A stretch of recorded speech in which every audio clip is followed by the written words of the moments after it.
There is a specific kind of silence that exists only in shared apartments at 2 in the morning. It is not the silence of emptiness. It has texture, has weight, has the accumulated presence of two people who have been living in close proximity long enough that their silences have become as familiar as their voices. It is the silence of someone pretending to be asleep on one side of a thin wall, while the other person is pretending to watch something on their laptop, and both of them are actually just existing in the same contained air, thinking about things they have not found the language for yet. I had been living in that silence for 3 months. My name is Eli Navarro, 25 years old, Mexican-American, the specific product of a Los Angeles household where everything was loud and warm and expressed with hands and food, and the particular theatrical emphasis of a family that considered understatement a personal failing. Had been out since 17, which in my household had produced 2 days of complicated feelings, and then a permanent recalibration toward acceptance that my mother had expressed by making my favorite tamales and my father had expressed by asking if my boyfriend, who did not yet exist, could come to Sunday dinner. I loved them for that, still do. I was a graphic design graduate student, first year, sharing a 2-bedroom apartment in a building near campus with a roommate I had been matched with through the university housing system, which described the matching algorithm as sophisticated and which I had come to believe was actually a dartboard. His name was Seth Arden. Let me tell you about Seth. 26 years old. White, from a small city in Oregon that he described with the specific relationship people have with places that shape them, neither nostalgic nor dismissive, just honest about what it was and what it gave him and what it didn't. He was a second-year architecture student with the particular quality of vision that good architects seem to develop, an ability to look at a space and immediately understand not just what it was but what it could be, the negative space and the potential simultaneously. He was broad-shouldered and lean, with dark blonde hair that he pushed back from his forehead when he was concentrating and forgot about otherwise, and green eyes that were lighter than you expected up close, the specific green of old glass. He was quiet in a way that was easy to mistake for distance until you understood it. He was not distant, he was simply someone for whom words were serious instruments and who did not deploy them casually. He cooked, not as a performance of domesticity but as a genuine thing. He found it calming, he said once, the precision of it, the way a recipe was a kind of instruction set with room for interpretation. He made food on Sunday evenings that filled the apartment with warmth, and he always made enough for two without mentioning it, and I had started planning my Sunday evenings around being home. He was also, by every available piece of evidence, straight. 2 ex-girlfriends mentioned in passing. The easy way he navigated heterosexual social spaces, the absence of any apparent internal friction about his own identity. I had cataloged the evidence with the thoroughness of someone who needed to be certain before he allowed himself to proceed on any other assumption, and the evidence was consistent. I had filed it correctly and managed myself accordingly for 3 months. And then came the 2 a.m. Tuesday in November. I should tell you what the 3 months had been. They had been, against all reasonable expectation given a dartboard algorithm, genuinely good. Seth Arden was the kind of roommate who made shared living seem like something a thoughtful person had designed rather than a compromise you endured. He was clean without being precious about it. He respected the rhythms of my schedule with the consideration of someone who understood that other people had interior lives that deserved accommodation. He was funny in the quiet, precise way of someone who observed things carefully and delivered the observation with timing, not jokes exactly, more like accurate noticing that happened to be amusing. We had established a friendship, the specific kind that develops in shared living when two people are compatible enough that the friendship forms naturally out of daily proximity without either person having to decide to build it. We ate together more evenings than not. We watched things occasionally. He had opinions about film that were interesting and wrong enough to be worth arguing with, which I did, and he argued back with the quiet pleasure of someone who enjoyed the friction of different perspectives. I liked him in the specific way that made managing necessary and ongoing. I was managing. The Tuesday came at the end of a long week. I had a major project due Thursday and had been at my design table until 1 a.m. for 3 consecutive nights. Seth had a studio review the same week, the twice-yearly event where architecture students presented their work to faculty critics and absorbed feedback with the graceful suffering of people who had chosen a field where public critique was a professional norm. We were both, by Tuesday night, the specific kind of tired that goes past physical and becomes something more diffuse, the tired of sustained output, of maintaining competence and creativity under deadline pressure, of performing adequacy when what you wanted was to stop. He was on the couch when I came out of my studio space at 1:45 a.m. Not asleep, sitting in the dark with the lamp off and the city light coming through the window, which was what he did sometimes when he was thinking about something that required the larger frame of the city rather than the contained one of the apartment. Still up, I said, which was not a question. Still up, he confirmed. I made tea, the automatic hospitality of my upbringing, the reflex toward offering something warm when someone was clearly in a version of difficulty. I made 2 cups without asking. He accepted his with the wordless acknowledgement of someone who had come to understand that this was how I showed up for people. We sat, the city did its night thing outside, the tea was warm. And then, after maybe 20 minutes of companionable silence, he said, "Can I ask you something personal?" Yes, I said. I kept my voice at the same level it had been. Evenness was important. He was looking at the city, his hands around his mug, his profile in the dim light doing the specific thing it did when he was being honest about something complicated, a particular quality of stillness, everything else quiet so the thinking could work. "What does it taste like?" he said, kissing a boy. The city continued outside the window. A car passed on the street below. The radiator made its small domestic sound. I looked at him. He had not looked at me. He was still watching the city, but something in his posture had changed. Something that had been held was now released, in the specific way that asking a question you have been carrying releases the weight of it even before the answer arrives. "That's a personal question," I said. "I know," he said. "You said I could ask one." "I did," I said. "Where is it coming from?" A pause long enough to be deliberate. "From me trying to understand something I've been not understanding," he said, "for a while." The apartment held that sentence. I thought about 3 months of managing. I thought about the cataloged evidence and the correct filing and the disciplined maintenance of appropriate internal boundaries. I thought about Sunday dinners and the enough for two and the precise humor and the green eyes that were lighter than you expected. "It tastes like," I said carefully, "the first honest thing in a series of dishonest things. It tastes like something that was always true becoming visible." I held his gaze when he finally turned to look at me. "It tastes like relief." His green eyes in the city light were the old glass color. He was looking at me with an expression I had not seen on him before, not the composed, quiet surface of his usual face, but something underneath it. Something that had been behind the composure and was now, in this 2 a.m. with tea and city light, standing where the composure usually stood. "Relief," he said. "Yes," I said. He stopped, started differently. "I've been thinking about something, not abstractly, specifically." He stopped again. "I don't have the framework for it. This isn't," he exhaled slowly. "I don't know what I'm doing." "You don't have to know yet," I said. "You're allowed to be in the middle of something." He looked at me. "Eli," he said. "Yes." "The something I've been thinking about," he said. "It's not abstract." The radiator, the city, the tea cooling in my hands. "I know," I said. "You know." "Yeah." "I've known for a few weeks," I said. I wasn't going to say anything it wasn't mine to say. He looked at me with the expression of someone who has been carrying something in private, and has just discovered it was never as private as he thought, not with embarrassment but with the specific quality of someone who has been seen, and is deciding how to feel about being seen. "What do we do with it?" he said. I put down my tea. I looked at my roommate, Seth Arden, 26, green eyes and Sunday dinners and precision humor and architecture vision, and I thought about what honest looked like. "Tonight," I said, "nothing. Tonight we finish the tea and go to sleep because we both have deadlines and neither of us should make any significant decisions at 2 in the morning when we're running on deadline fumes." I held his gaze. "But the question you asked doesn't go away, and I'm not going to pretend it was asked." He nodded slowly. Something in his posture was different, not resolved but lighter, the specific lightness of something shared. "Okay," he said. "Okay," I said. We finished the tea. We went to our respective rooms. The wall between us was the same wall it had always been, the same dimensions, the same paint. It felt entirely different. He asked me what kissing a boy tasted like at 2 in the morning with city light coming through the window, not abstractly, specifically. And I told him it tasted like relief, and I watched him receive that word like it meant something personal to him, which it did, which I already knew. I had been managing things for 3 months. He had been managing something longer than that, and now it was in the room and neither of us could unput it there. The question was what came next.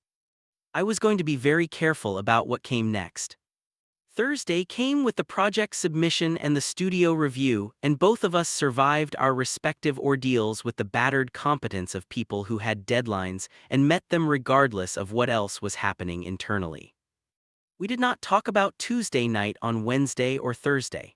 Not because we were avoiding it, or not entirely, but because Wednesday and Thursday genuinely did not have room, and we had both implicitly understood that the conversation deserved more space than the gap between deadline obligations could provide. I observed him during those 2 days with the specific attention of someone who now had different information and was recalibrating. He moved through the apartment the same as always: the morning coffee, the focused quiet of deep work, the precise humor delivered to the kitchen air between us over breakfast. But there was something slightly different in how he occupied the shared spaces, a slightly higher awareness. The specific self-consciousness of someone who knows they are being seen differently and is uncertain whether that is a problem. I tried to make clear without saying it that it was not a problem. I talked to my friend Marco on Thursday evening, Marco being my closest friend from undergrad, a Puerto Rican graphic designer who had known me since I was 19 and had the particular quality of being simultaneously the most dramatic person I knew and the most practically useful in a crisis. He asked what kissing a boy tasted like. I told him. Marco was quiet for 3 full seconds, which for Marco was an eternity. He's gay, Marco said. He doesn't know what he is yet, I said. He's figuring it out. He's gay and he's in love with you, Marco said. Those are 2 separate things I'm telling you simultaneously. You don't know that, I said. He cooked for you every Sunday for 3 months, Marco said, and he asked you that question specifically. Eli, I love you, he's in love with you. That's a significant conclusion from limited data, I said. I'm Puerto Rican, Marco said. We read rooms better than architects, no offense to your boy. He's not my boy, I said. Yet Marco said. I told him to be serious. He was serious. Under the dramatics, Marco was always serious when it counted, and what he said under the serious register was this: be careful, not because he's bad, but because he's in the middle of something that is his, and you being in love with him doesn't make it less his. I had not said I was in love with him. I did not correct Marco's assumption. The real conversation happened on Saturday. His studio review was done. My project was submitted. The specific relief of finished obligations made the air in the apartment slightly different, expanded, the way air feels when pressure releases. He cooked on Saturday evening with the focused calm of someone who had been looking forward to this specific form of restoration, and the apartment filled with the smell of it, garlic and something herbed, warm and precise. We ate at the table. We talked about the week, the review, the project, the specific relief of survived ordeals. And then, when the food was mostly finished and we were both in the particular ease of a good meal and no immediate obligations, he said, I've been thinking about Tuesday. I know, I said. I've been thinking about it since before Tuesday, he said. But Tuesday made it, he searched for the word, concrete. Something that was abstract became concrete. What was abstract? I said. He looked at his plate. The idea that what I've been feeling was real, not a glitch, not something that would resolve itself back into something I recognized if I waited long enough. He looked up. I've been waiting for it to resolve for about 6 months. It hasn't resolved. 6 months, I said. Since before you moved in, he said, there was someone in my program. I didn't do anything about it. I didn't understand what it was. I filed it under. He made a gesture that meant the wrong place. And then you moved in. I looked at him. And it became harder to file incorrectly, he said. The table held that. Outside, a Saturday evening city was doing its business, the specific density of urban Saturday, people everywhere, life happening at full volume. In the apartment, the Saturday was very quiet. Seth, I said. Yeah. I need to ask you something, and I need you to answer it honestly, even if the honest answer is complicated. Okay.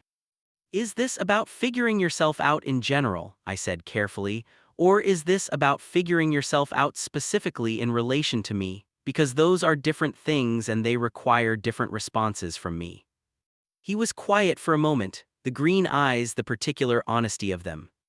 Both, he said. I can't fully separate them. You're part of the context in which I've been doing the figuring out. I don't know which came first, the general or the specific. He paused. Is that an unfair answer? No, I said, it's the accurate one. What does it mean for what you, he stopped, what does it mean for you? I thought about what to say. I was aware that this moment had weight, that what I said here would shape the direction of things, and that direction mattered, and that I had a responsibility not just to my own feelings but to his process. It means I care about you, I said, and I want the figuring out to happen on your terms, not in service of an outcome I want, not pressured by the fact that I stopped, by whatever I feel. By whatever you feel, he said. He was looking at me with the full attention, the quality of listening that I had come to understand as one of his most significant things. What do you feel? I looked at him across the Saturday dinner table. I've been managing something since about week 3, I said. I managed it because the evidence said it wasn't appropriate to do anything else. The evidence has changed, but that doesn't mean I'm going to make your process about me. He was quiet for a long moment, the city outside, the cooled food between us. Can I tell you what I want, he said. Yes, I said. I want to stop performing normal, he said. I've been performing normally for 6 months and he exhaled. It costs more than it should, and I want to stop pretending that Tuesday night was a random question that didn't mean anything. He looked at me. And I want to understand what I am, not quickly, not with pressure, but with someone who understands the process. You want company in the figuring out, I said. I want your company, he said, specifically. I thought about Marco saying he's in love with you with the certainty of someone who read rooms better than architects. Then you have it, I said, on the condition that you promise to tell me if the figuring out takes you somewhere that doesn't include me, because I can handle that. What I can't handle is performing neutrality past the point where it's honest. He nodded. I promise, he said. Seth, I said. Yeah. How long have you been in the process of this, the real version, the one where you stopped filing it incorrectly? Yeah. He thought about it. 8 months maybe since the person in my program. He paused. I've been doing a lot of quiet reading, a lot of research, I suppose, into what the words mean, which ones apply. Research, I said. Architects are thorough, he said, with the precise humor delivered quietly, the timing perfect. I laughed. The real one, the unguarded kind, the one that comes from somewhere that has finally been given permission to relax. He smiled. The full version, the one that was usually behind the composed surface and which I had been collecting for 3 months like someone who understood their value. What words did the research give you? I said. Bisexual seems accurate, he said. It fits the whole picture, not just the recent picture. The whole picture, I said, the women in the picture too. Yes, he said, both were real. It's not that those weren't genuine. He looked at me with the honesty that was his bedrock quality. It's that I was only giving myself access to half the picture and calling the half a whole. I thought about that. The architecture metaphor he would not have intended, but that landed perfectly anyway, designing from half the available space and calling it complete. Half a building, I said. He looked at me. Yes, he said, exactly that. The dinner table, the cooling plates, the city outside being its Saturday self. Eli, he said. Yeah. When you said it tasted like relief, he said, were you speaking generally or specifically? I looked at him for a long moment. Both, I said. He held my gaze. Something in his expression shifted. The composed surface and the thing underneath it were now occupying the same space, visible simultaneously, nothing managed away. Okay, he said. Okay, I said. We cleared the plates together, which was the Saturday rhythm, and we washed up in the kitchen with the domestic ease of 3 months of shared practice. And we did not say anything more about the conversation, but it was present in every motion, in the particular awareness of proximity, in the way the kitchen felt different from how it had felt on all the previous Saturdays. Before we went to our respective rooms, he paused in the hallway. Eli. Yeah. Thank you, he said, for making it safe to ask the question. I looked at him in the hallway light. Thank you for asking it, I said.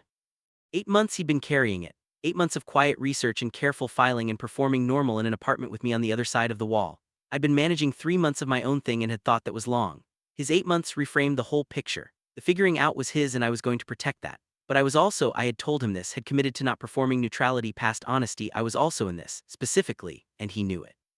And neither of us was pretending otherwise anymore. December arrived the way it does in a city that was never quite cold enough to be properly wintry but tried anyway. A persistent chill in the morning air, the particular low light of short days, the city dressed in its seasonal colors with the slightly effortful quality of somewhere doing its best. The apartment changed in December, not the furniture or the layout, the atmosphere. The specific air of a shared space where two people have had an honest conversation and are now living in the honest version of the life they were previously living in the managed version. Things were the same and entirely different in the way that only honesty can make things. We were careful with each other. Intentionally, explicitly careful, we had discussed it. In the direct way that two people discuss things when they have agreed to stop pretending. And what we had agreed was that Seth's process needed space and time and the complete absence of outcome pressure. And that I was going to provide that space even when it cost me something. And that he was going to be honest with me about where the process was taking him rather than performing certainty he didn't have.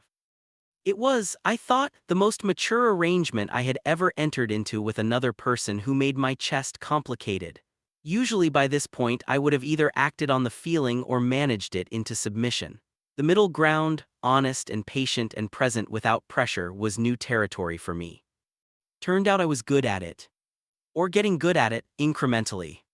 He came out to his best friend first, a guy named Aaron who had been his closest friend since freshman year of college, and who received the information with the specific reaction of someone who had been running his own quiet hypothesis for a while and was pleased to have it confirmed. "I've been wondering since junior year," Aaron told him. "What took you so long?" Seth told me about this on a Thursday evening with the expression he had when something had gone better than he feared, a kind of careful surprise, the specific quality of someone who prepared for difficulty and found ease instead.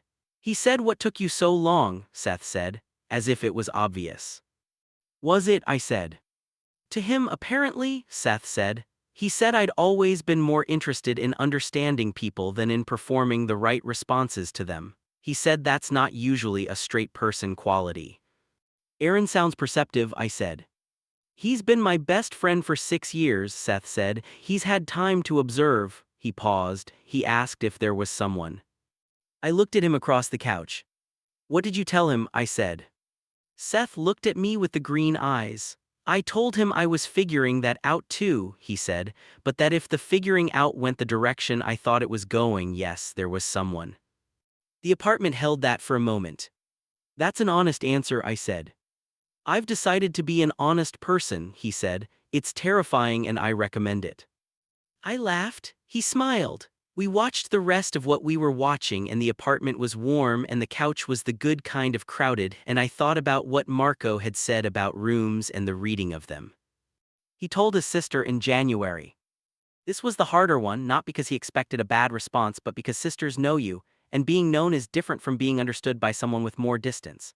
His sister's name was Grace and she was 28, and she had the specific relationship with her brother that close siblings have. The shorthand, the history, the ability to read what is behind the words because she had been present for the formation of the words. She cried on the phone, not sad, relieved, he said, the kind of crying that happens when something has been released. "I've been worried about you for years," she told him. "You've always seemed like you were working around something, like there was a room in you with the door closed." He told me this in the kitchen the evening of the call, his back against the counter, his expression processing the strangeness of being seen by people who loved him. "She said there was a room with the door closed," he said. "She didn't know what was in it, she just knew the door was closed." I thought about architecture, about design that worked around a closed room, compensating for the missing space without acknowledging it was missing. "Is the door open now?" I said. He looked at me across the kitchen. "Getting there," he said. The first time he initiated contact was a January evening on the couch, not dramatic, not announced. We were in the middle of one of our film argument evenings, him making a case for a director I had objections to, and he was doing the thing he did when he was making a case he believed in, leaning forward slightly, his hands involved, his green eyes lit with the specific energy of intellectual engagement. And then mid-sentence he stopped. He looked at me. "Eli," he said. "Still here," I said. "I want to," he stopped. "Is it?" He stopped again. Seth Arden, who was precise with language, was not being precise. "Can I?" "Yes," I said. "I haven't even said." "I know what you're asking," I said. "Yes." He looked at me for a moment. The green eyes, the old glass color, the particular light they had when he was being fully present. He leaned over and kissed me. It was careful and genuine and nothing like the first attempts that sometimes happen when someone is new to a direction. It was fully present, fully intentional, the specific quality of someone who had been thinking about something for 8 months and was now, with complete decision, doing it. When it ended, he looked at me with an expression I had not seen before and recognized immediately. The specific expression of someone who has found something they had been looking for without knowing what they were looking for. "Oh," he said. "Yes," I said. He stopped. "That's what relief tastes like." I looked at him. "Yes," I said, "that's exactly what it tastes like." February brought the conversation with his parents. This was the most complex navigation. His parents were good people, Seth had said, but their goodness was the kind that required processing time, the kind that had assumptions embedded in it that would need to be gently revised before the goodness could fully apply. He had prepared for it for weeks, which I had watched with the specific supportiveness of someone who understood the specific weight of that kind of preparation. He called them on a Sunday video call, which he had decided was better than phone, closer to in person without the logistical complexity of travel. I was in my room, available but not present in case the call went long or went difficult. It went long. He came out of his room an hour later with the expression of someone who had run a marathon, exhausted and completed, the specific combination of both. "They need time," he said, "my dad especially, but my mom said," he stopped. His eyes were slightly wet, which for Seth, who was precise about everything including emotional expression, meant something significant. "My mom said I love you and I need to understand this better, but I love you," in that order with both parts. I crossed the room. I put my arms around him the way you hold someone who has just done something very hard and very brave. And he let me, which was its own kind of significant. Seth, who was precise and contained and careful about space, accepting being held with the completeness of someone who needed it and was allowing himself to need it. "She said both parts," I said. "Both parts," he confirmed. "That's what matters," I said, "the rest is timing." "The rest is timing," he said, and exhaled and held on. March arrived with the first warm days, the kind that reminded a city what it was capable of when winter finished its argument. I introduced him to Marco in March, which was either brave or reckless, given Marco's stated opinions and the certainty with which he had delivered them in November. Marco arrived for dinner with the focused attention of someone who had been told enough to have formed strong hypotheses and was here to test them empirically. He watched Seth for approximately 30 minutes. He watched the way Seth listened, the way he made space in conversation without taking it over, the way he handed me something from a shelf without being asked because he had learned my kitchen the way you learn something you intend to keep. Marco found a moment in the hallway and said to me very quietly, "I told you." "You told me," I said. "I said he was in love with you," Marco said. "You did," I said. And Marco said. "And you were right," I said. Marco made the expression of a person receiving satisfaction they have earned. Then he went back to the kitchen and introduced himself properly to Seth with the warmth that was his actual register under all the drama. And by the end of the evening, Seth was describing a building project, and Marco was asking intelligent questions about it, and I was sitting across the table from both of them thinking about dartboard algorithms and the specific mercy of getting the roommate the algorithm didn't know to give you. April. We went to his firm's open studio, the spring event where architects showed work in progress to guests and each other and the general public who wandered in on a Saturday afternoon. I walked through the space looking at the models and drawings with the particular attention of a graphic designer who understood visual communication and was seeing it applied in a different discipline. His work was immediately recognizable, not from the label. I would have found it without the label. It had a specific quality of thinking about the human scale of things, the way a space felt to be inside rather than how it looked from outside. The negative space was considered. The details were the kind that cost something but gave the space its character. I stood in front of one model for a long time. He came and stood beside me. "You can see the thinking," I said. "Good or bad?" he said. "Entirely good," I said. "You design from the inside out. Most people start with the exterior." He looked at me with the green eyes. "Architects and people," he said. "What?" "Some design their exterior first and work inward," he said. "Some know the interior and work outward. he paused. I think I was designing my exterior first for a long time. I thought about closed rooms and half buildings and 8 months of quiet research. The interior is better, I said. Yes, he said, it is. May brought his parents visiting the city, the first visit since February, the first time I would meet them as the specific person I was rather than as a general roommate. His mother was warm and slightly anxious in the way of a person who had been doing internal work since February and was not finished, but was committed to being present before she was finished. His father was quieter than I expected. Seth had his quality of precision, I saw immediately, the same careful deployment of words. Over dinner, his father asked about my work. Graphic design, the specific practice of visual communication, I explained, making complex information clear through visual language. He listened the way Seth listened. He asked a follow-up question, then another. After dinner, his mother helped me carry plates to the kitchen and said quietly, "He's happier than I've seen him in years." I looked at her. "I don't fully understand everything yet," she said. "I want to be honest about that, but I understand that." She met my eyes. "Thank you for being someone worth being happy about." I thought about what my mother had done when I came out at 17, the tamales, the Sunday dinner invitation for a boyfriend who didn't yet exist. The specific language of a parent who loves their child more than they love the version they expected.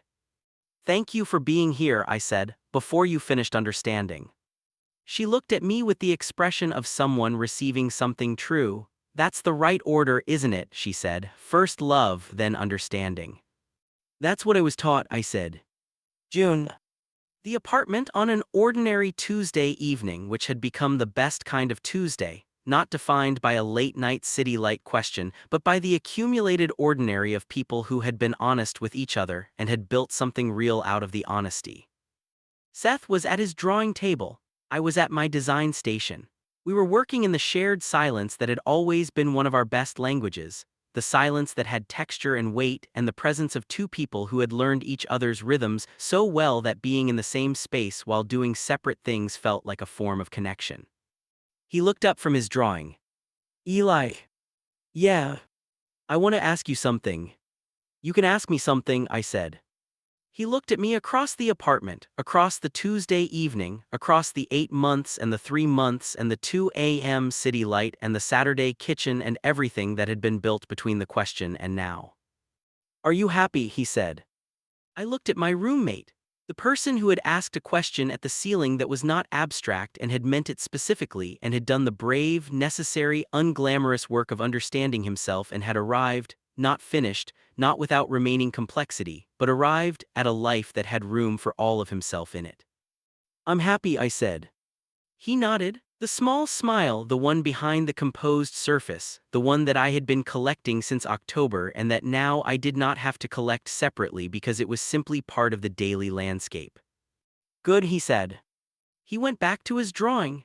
I went back to my design. The apartment held us in its familiar warmth, and the city outside did its June thing, and the silence between us had the specific texture of two people who had found their way to honesty and were living in what honesty builds. "It tastes like relief," I had told him. "It tastes like something you get to keep," I had learned since. Both things were true. The best things usually are. He asked what kissing a boy tasted like, not abstractly, specifically. He had been carrying 8 months of quiet research in closed rooms and half-built architecture. I had been managing 3 months of careful discipline. And what happened in the space between his question and the answer was not a shock, exactly, it was a recognition. The specific feeling of something true becoming visible. It tasted like relief. It tasted like something we got to keep. And we did.